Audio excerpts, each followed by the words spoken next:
My friend Jim King is pastor of Parkway Baptist Church just up the road in Duluth. But when he first finished seminary, his first church out of seminary was a small rural pastorate in South Carolina. It was in the days when most of the Baptist churches had morning and evening services. And each week the custodian on the first thing Monday morning would change out the church sign and put the upcoming sermon titles on the sign. You know, they had those big plastic white letters that they would stick on the sign. So every day before Jim left on Sunday, he'd have to put a card in the custodian's box with the titles of the sermon for the upcoming week. One week, he just wasn't sure what he was going to preach on Sunday night, so he wrote on the card, morning service, sacred stories, or whatever the sermon was. Evening, he said, I'll just have to get back to you later. Yeah, you're ahead of me. Monday morning, he drove up, and on the sign, morning service, sacred stories. Evening, I'll have to get back to you later. They were communicating, they just weren't communicating effectively. The communication was kind of garbled. Ben Martin is a professional golfer from Greenwood, South Carolina. You know that my dad and my sister live in Greenwood.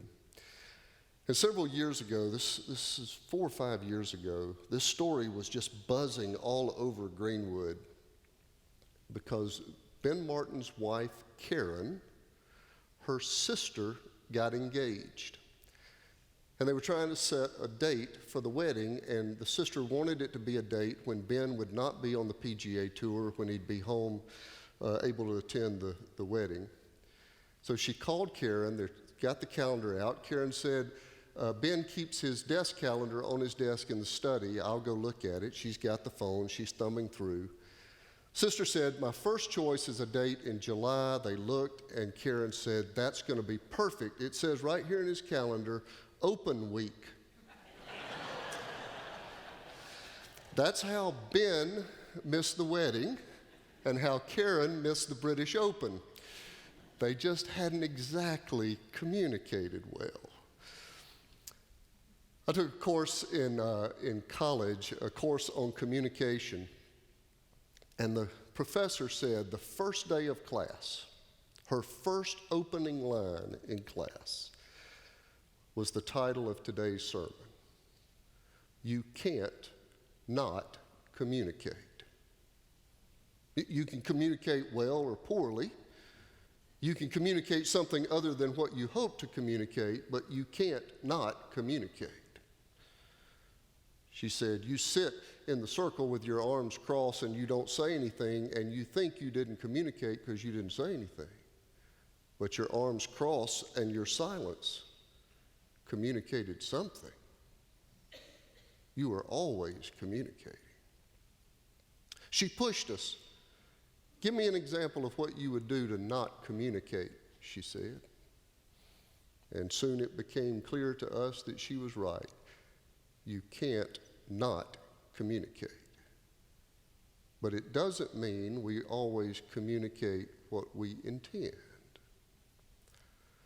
Years ago, I was interim pastor of a small church where former Governor Busby was a member.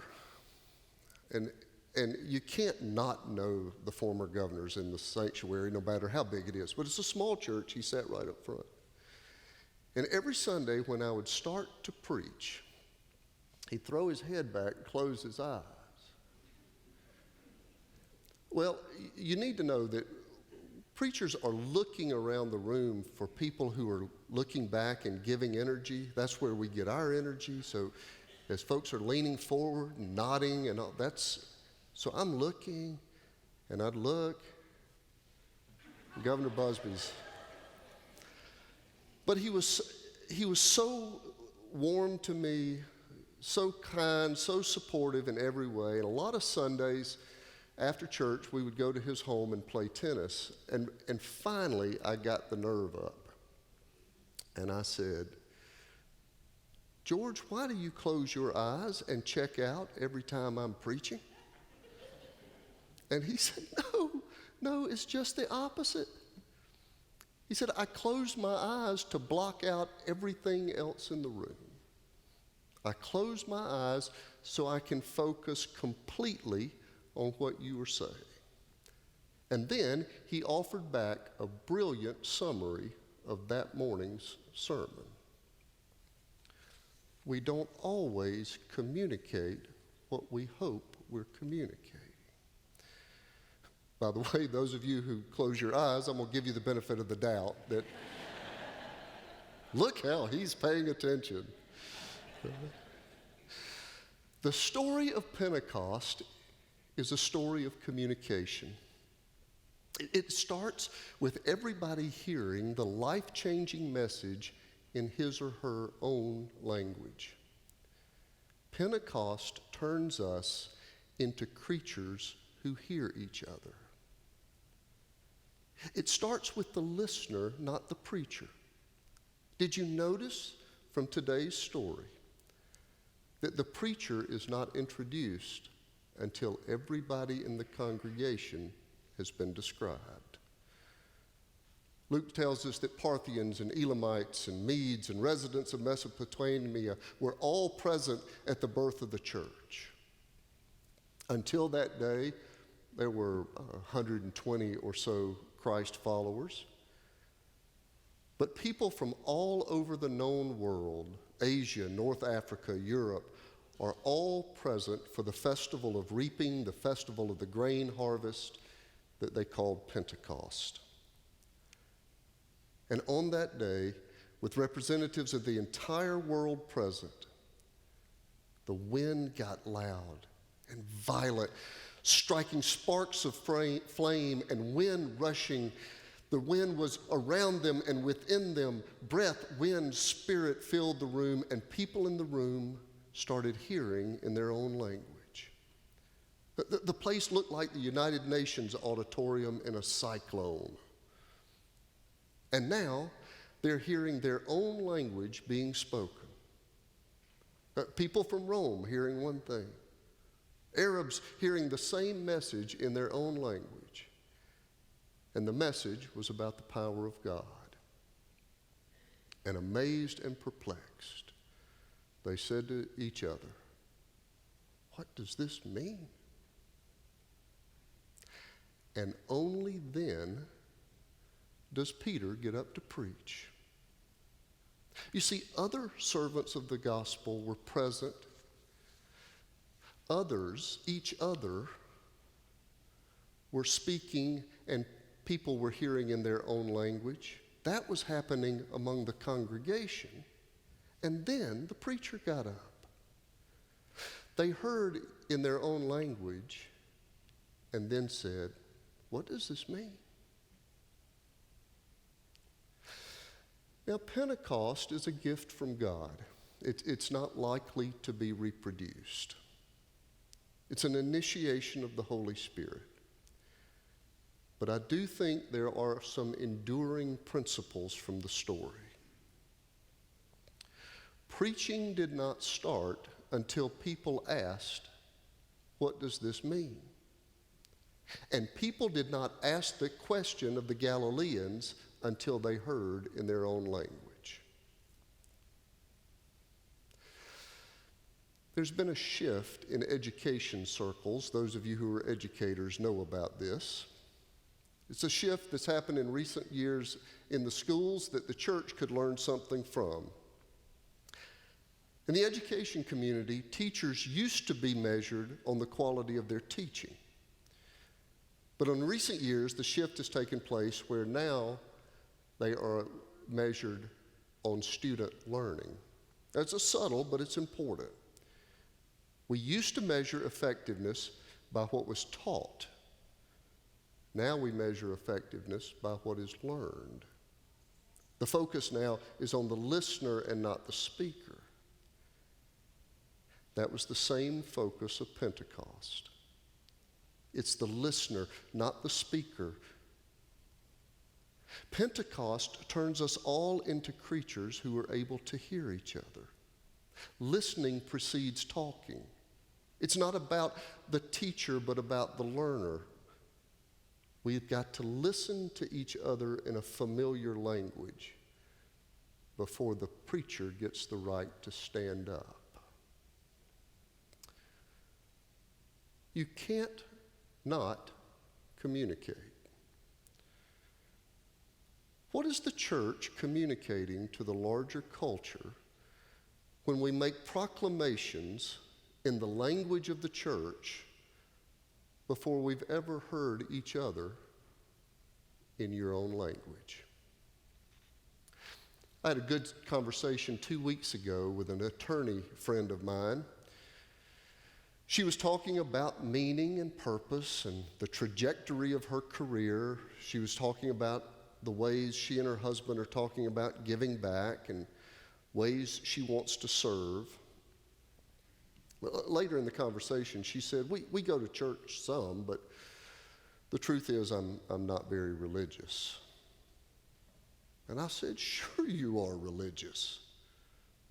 You and I have been sitting here this whole time talking about ultimate things. You might not go to church a whole lot, but you are religious. You see, she needed to be heard in her language before she could ever listen to my preaching. Your friends are asking religious questions all the time, but they're asking them in their language and not yours. Anytime anybody is asking ultimate questions or telling you about their great loves, they're using their language to speak about religious things. When people talk about what's missing in their lives, or if they trust you with their aspirations, they're using their language to talk about religious things.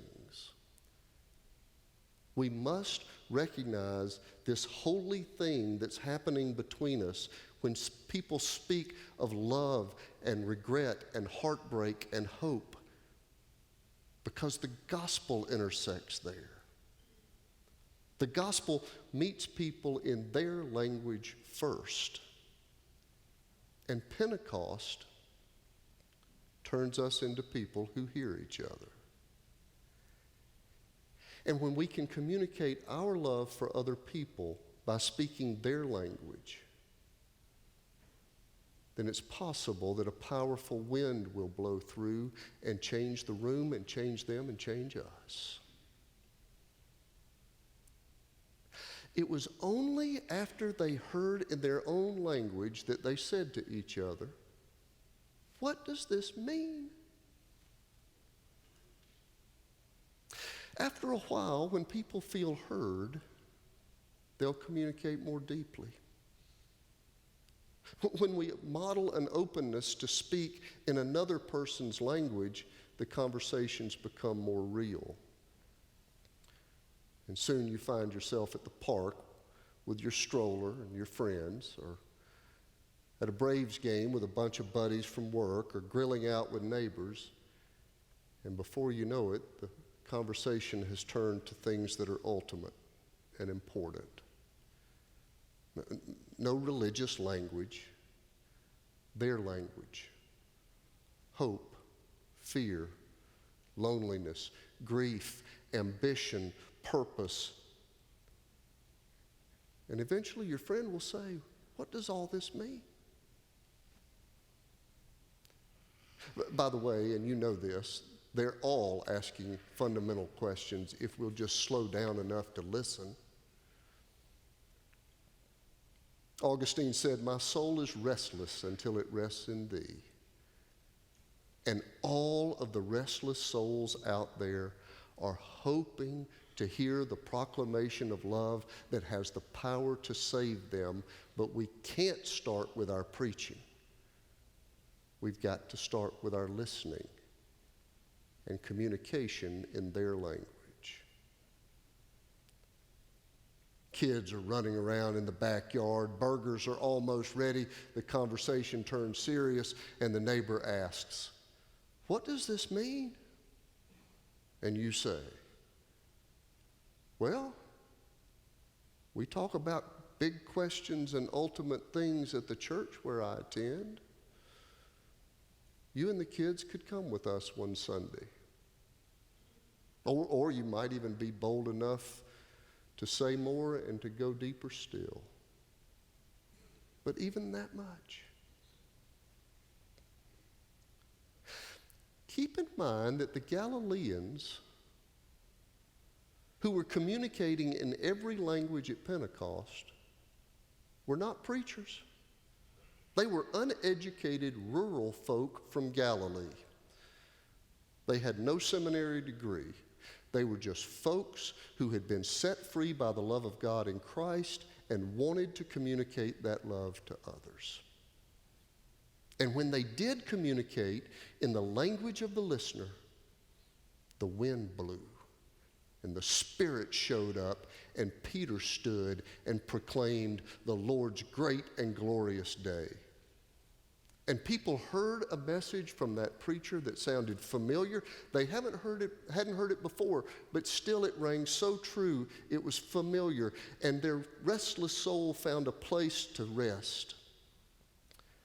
And the church grew from 120 to 3,000 on that day, and it happened not first because Peter preached.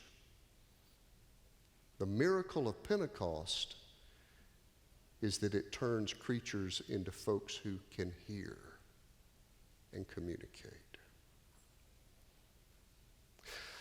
Now, some modern approaches to evangelism have taught us that we ought to memorize the scriptures and pound them on some folk. 4 spiritual laws, persuasive tracts, clear, clean paths to leading others to Christ.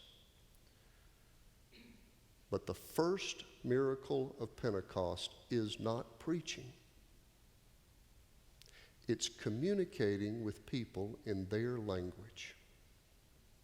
It starts with listening, not with telling. You do know that every friend of yours is asking ultimate questions and carrying private pain. There's nothing more universal than that. Don't be fooled by the smiles and the sheen. Everybody is carrying restlessness and or pain. And you communicate your care, your comfort, by what you say or don't say. Remember, you can't not communicate. If you want to be a witness for the cause of Christ, listen. Listen to understand, not to respond.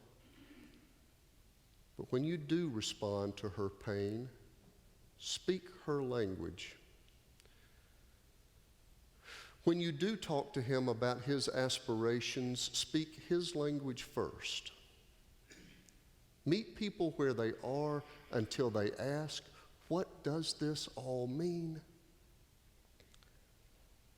And when they ask that question, you may get to hear the wind roar and the fire spark, and then everyone who calls on the name of the Lord shall be saved.